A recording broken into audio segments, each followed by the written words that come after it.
Zola, une jeune fille de 16 ans, vit dans un village d'Afrique. Elle est pleine de rêves et d'ambitions, mais sa vie bascule lorsque ses parents annoncent qu'elle va épouser un vieil homme riche, Kaku, qu'elle n'a jamais rencontré.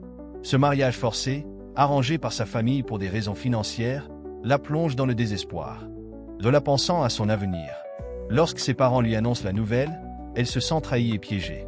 Elle tente de leur expliquer ses aspirations, mais ils restent fermes, convaincus que le mariage est la meilleure solution pour la famille. Zola se sent seule et désespérée, craignant de perdre son avenir. Les jours passent, et Zola se débat avec ses émotions. Elle observe ses amis, qui se marient et abandonnent leurs rêves. Elle se sent de plus en plus isolée, mais une petite voix en elle lui dit de ne pas abandonner. Elle commence à chercher des moyens de s'échapper de cette situation. Zola alla rendre visite à une amie à elle, Soueni, une jeune fille forte et pleine de résilience qui avait déjà échappé à un mariage forcé.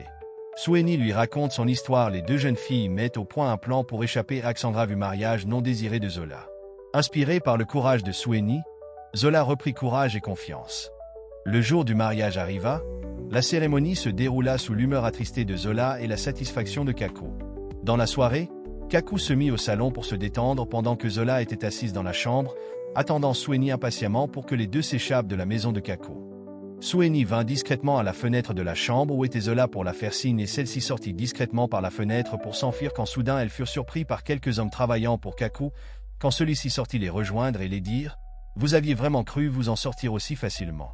Qu'il était au courant de leur plan parce que le cousin de Soueni les avait surpris et était venu les trahir pour avoir une grosse somme d'argent d'auprès de Kaku. Soueni fut mise dehors et Zola enfermée dans sa chambre. Ne supportant pas cette situation et passait le restant de ses jours avec Kaku. Consommant un breuvage qui la fit passer dans l'autre monde, son père et sa mère apprirent ce qui était arrivé à Zola, regrettèrent amèrement de l'avoir forcée à se marier contre son gré et d'avoir perdu leur fille. Avec le temps pour se racheter et soulager leur conscience, ils exhortaient dans le village les conséquences du mariage forcé sur la vie des jeunes filles et soutenaient autour d'une ONG les jeunes filles qui traversaient cette épreuve.